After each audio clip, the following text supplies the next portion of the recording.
Bien, buenas tardes. Entonces, con estas jornadas, eh, continuamos con las ponencias de los diferentes trabajos. Vamos a realizar la modalidad de que cada expositor va a presentar su trabajo y al finalizar de todas las exposiciones van a estar habilitadas, van a estar ellos habilitados para realizar para hacer todas las respuestas a las preguntas que ustedes tengan, ¿sí? Entonces, comenzamos con el primer título de trabajo que será presentado, que se denomina Análisis de las sobretensiones por descargas atmosféricas en líneas de distribución. Los autores de este trabajo son Felipe Alegre Chamorro, Edwin Hartel y Roberto Cabral. ¿Sí? Felipe, ¿estás? Hola, buenas tardes. ¿Cómo va? Buenas tardes, Felipe. ¿Cómo estás? Sí, ¿Todo podés bien? tu Hola, presentación. hola. Mira. Perfecto. ¿Me Hola, escucha? Edwin, buenas ¿Sí? tardes. Nosotros somos Alegre Chamorro Felipe y Artel Edwin Javier. Somos becarios de investigación bajo la dirección de Cabral Roberto. Y en el día de hoy vamos a exponer un análisis de las sobreextensiones por descargas atmosféricas en líneas de distribución.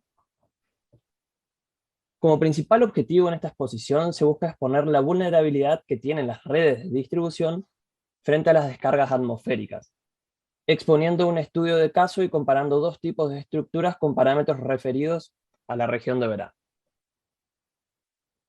Para dar inicio al tema se aborda las principales características que tienen las descargas, de las cuales nombraremos tres.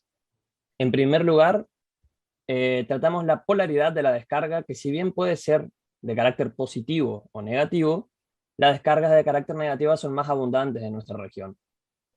En segundo lugar, debemos nombrar el índice seráunico, el cual puede verse en pantalla y se puede hallar a través de la página de la NASA.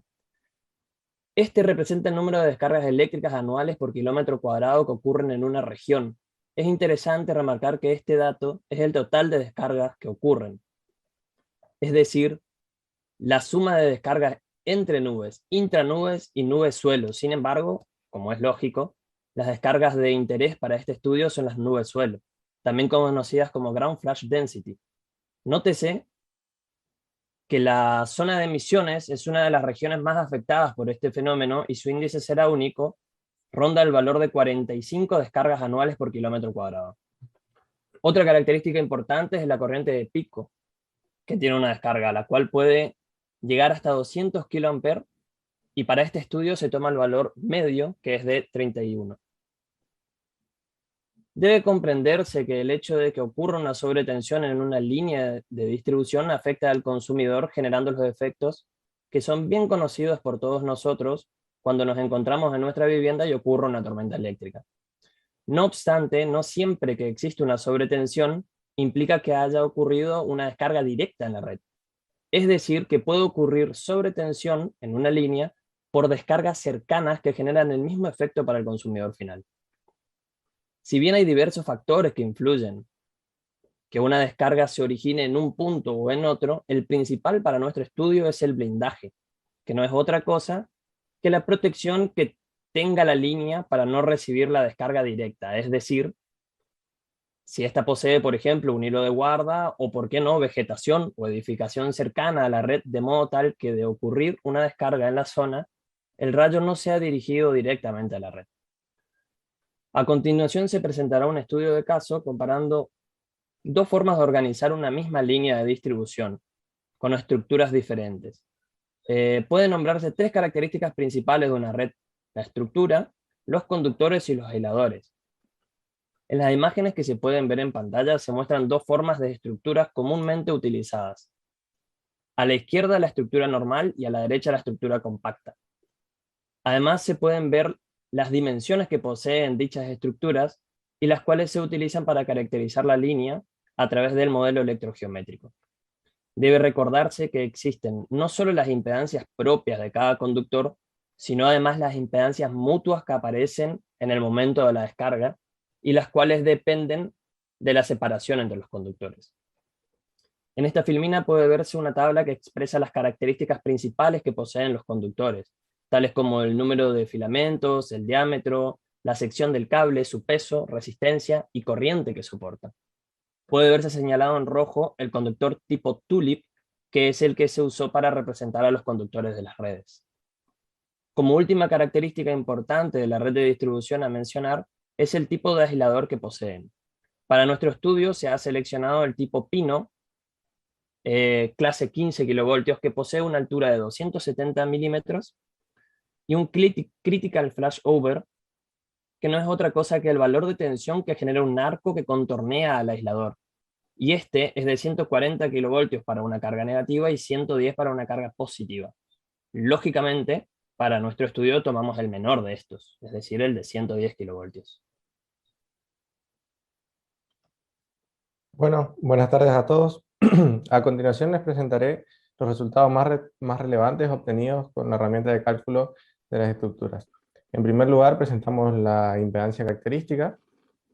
Este valor depende, como ya se mencionó anteriormente, de la geometría que tenga la estructura presentada, por lo que hay una gran discrepancia entre ambos valores. Se ve eh, que en el primer caso es mucho menor que en el caso de la estructura compacta.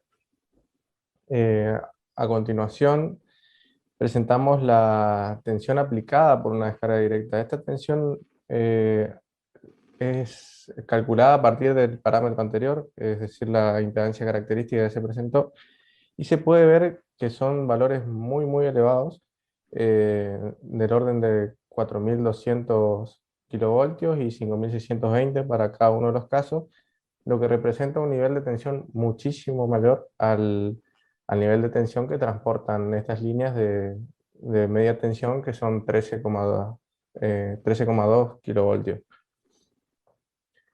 Otro factor muy importante es la distancia mínima. En este caso vemos que en ambos casos son muy similares.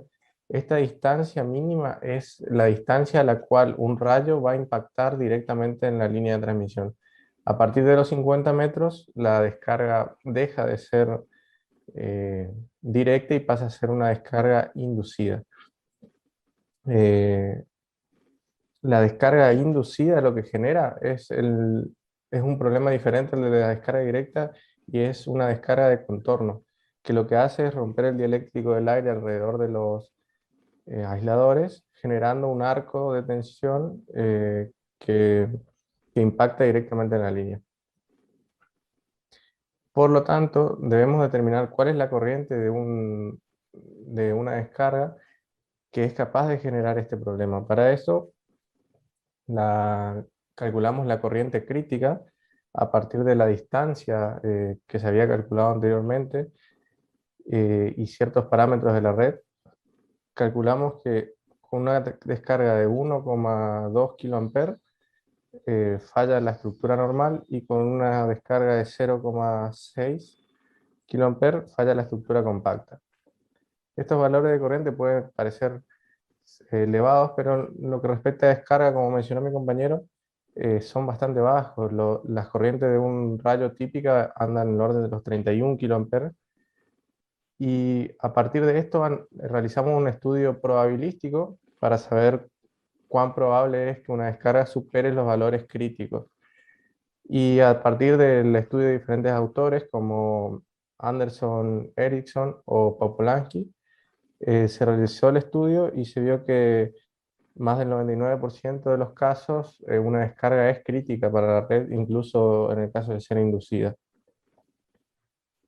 Por esto, a partir de lo desarrollado, se calculó los errores, las fallas en cada una de las estructuras, de forma directa y de forma inducida, obteniéndose valores muy semejantes en cada uno, porque estos son valores anuales por kilómetro de línea.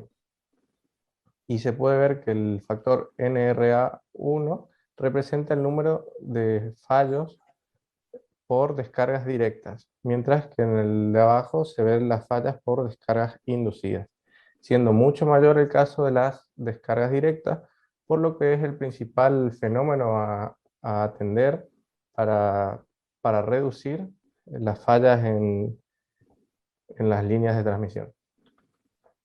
Además de lo presentado en este trabajo, existen otros parámetros que estamos analizando en el trabajo que aún se encuentran en progreso, como ser los sistemas de puesta a tierra para los blindajes, el índice de continuidad de abastecimiento, datos importantes para la distribuidora de energía, efecto de resistividad del suelo, nivel de corriente de una descarga a partir del campo magnético. Este último no es fácil de medir, por eso no se terminó de desarrollar, pero en caso de disponer de la herramienta sería interesante trabajarlo. Como conclusión del trabajo, vemos que las herramientas de cálculo ayudaron a modelar bien los sistemas, ya que se compara con sistemas reales y se ven comportamientos similares, y expone su vulnerabilidad ante las descargas atmosféricas. También demuestra que la mejor manera de atender estos inconvenientes es presentando un blindaje, que generalmente se utiliza hilos de guarda, y para este fin es mejor la estructura compacta, ya que la misma, para ser dispuesta en la línea, necesita un cable tensor que puede funcionar como blindaje. Además, al ser compacta, puede atravesar zonas con vegetación y que funcionarían de blindaje natural. También se evitan ciertas fallas por cortocircuito, porque al tener los espaciadores, los problemas de que se caigan ramas encima o algo así se evitarían. A futuro, en este trabajo se plantea analizar diferentes estructuras al fin de buscar alguna que sea más óptima para tratar con las descargas atmosféricas, y también se analizará el comportamiento de una línea de la zona local para corroborar que el modelado desarrollado fue satisfactorio.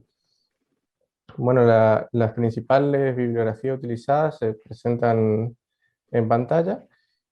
Sin más que agregar, quiero agradecerle a los que nos están viendo, y cualquier consulta, cuando llegue el momento las responderemos, o pueden escribirnos a los mails que se encuentran al pie de la filmina. Muchas gracias. Gracias. Bien, muchas gracias entonces Felipe y Edwin por este trabajo, por la presentación, por compartir con nosotros.